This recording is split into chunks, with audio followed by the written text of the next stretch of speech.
Shalom saudaraku, kita berjumpa kembali hari ini dalam program Marturia Ministry.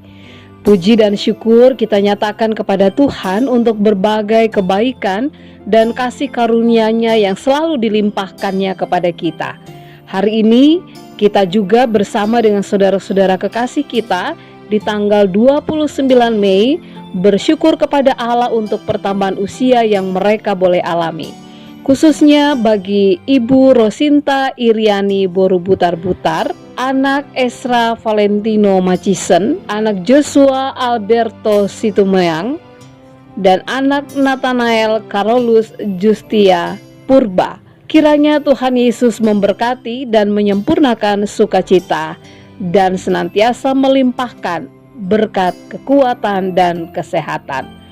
Bapak Ibu Saudara yang kekasih di dalam Tuhan Yesus Kristus, kita akan kembali membaca dan merenungkan firman Tuhan. Sebelum kita akan membaca, mari kita berdoa mohon bimbingan Roh Kudus.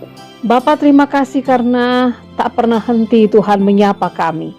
Karena itu ketika firman-Mu saat ini kami baca dan kami renungkan, kami meyakini dengan sungguh itulah cara Tuhan berbicara kepada kami. Urapi kami dengan Roh Kudus-Mu ya Tuhan, agar kami dapat mengerti dan memahami apa yang menjadi kehendak Tuhan dalam hidup beriman kami. Di dalam nama Tuhan Yesus kami berdoa. Amin. Pembacaan Alkitab kita pada saat ini terambil dari kitab Kisah Para Rasul, pasalnya yang keempat, ayatnya yang ke-18 hingga ayatnya yang ke-22, yang menyatakan, dan setelah keduanya disuruh masuk, mereka diperintahkan supaya sama sekali jangan berbicara atau mengajar lagi dalam nama Yesus.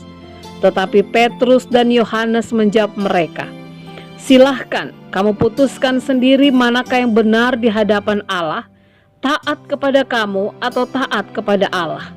Sebab tidak mungkin bagi kami untuk tidak berkata-kata tentang apa yang telah kami lihat dan yang telah kami dengar. Mereka semakin keras mengancam rasul-rasul itu, tetapi akhirnya melepaskan mereka juga, sebab sidang tidak melihat jalan untuk menghukum mereka karena takut akan orang banyak yang memuliakan nama Allah berhubung dengan apa yang telah terjadi. Sebab orang yang disembuhkan oleh mujizat itu sudah lebih dari 40 tahun umurnya. Demikianlah pembacaan Alkitab. Saudaraku, ada banyak orang yang mengatakan bahwa hidupnya terkadang terhambat atau mendapatkan penghalang untuk menjadi orang yang hebat dan menjadi orang yang berhasil dan sukses karena situasi dan keadaannya. Namun pernahkah kita juga menyaksikan bahwa ternyata keterbatasan fisik bukanlah sebuah alasan untuk menggapai cita-cita, atau kekurangan bukanlah alasan untuk menjadi pemberi. Bahkan kesibukan tidak mencegah untuk tetap bisa memberi diri dalam melayani. Benar saudaraku, kalau kita memperhatikan, ternyata sesungguhnya langkah kaki tak akan terhambat selama kita juga punya niat atau kemauan untuk mengerjakannya. Firman Tuhan hari ini mengisahkan ketika para pemimpin dan tua-tua Yahudi mengancam Petrus dan Yohanes agar tidak lagi bicara tentang Yesus. Mereka berpikir bahwa ancaman itu akan membuat kedua rasul itu takut, sehingga mereka tidak lagi berbicara atau mengajar lagi dalam nama Yesus. Tetapi luar biasa, Petrus dan Yohanes menjawab mereka, tidak mungkin bagi kami untuk tidak berkata-kata tentang apa yang telah kami lihat dan yang telah kami dengar.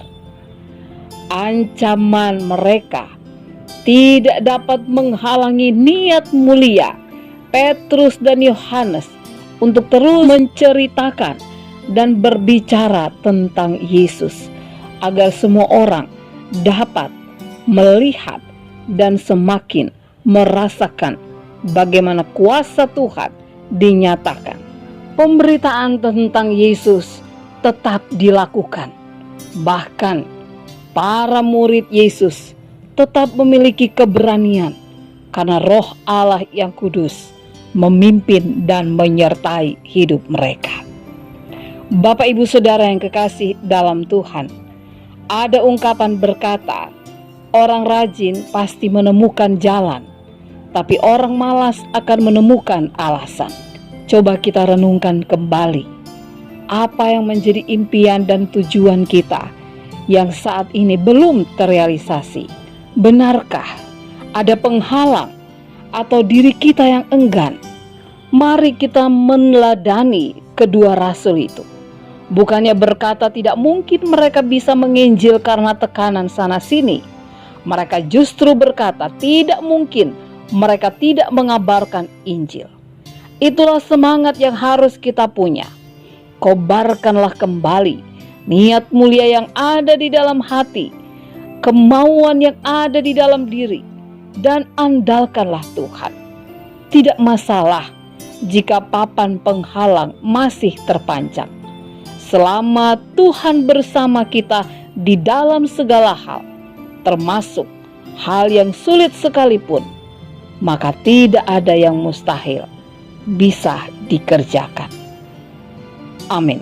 Bapak Ibu Saudara yang kekasih dalam Tuhan, mari kita berdoa. Terima kasih Tuhan Yesus untuk firman-Mu yang sudah menyapa kami kembali. Biarlah kami di dalam kehidupan ini senantiasa dimampukan untuk menjadi pribadi yang tidak takut terhadap berbagai ancaman. Bahkan sekalipun ada penghalang di hadapan kami tidak mundur, tapi semangat kami tetap berkobar-kobar untuk tetap terus melakukan apa yang menjadi tugas dan panggilan kami, kesaksian kami untuk menyatakan siapa Yesus. Bahkan di dalam kehidupan kami dari waktu ke waktu, kami juga tergerak untuk melakukan hal-hal yang baik, sekalipun ada berbagai penghalang. Tapi kami percaya, bersama dengan Tuhan, semuanya akan mungkin dilakukan, karena kami tidak pernah sendiri melakukan tugas tanggung jawab kami. Di dalam nama Tuhan Yesus kami berdoa. Amin. Selamat beraktivitas Bapak Ibu.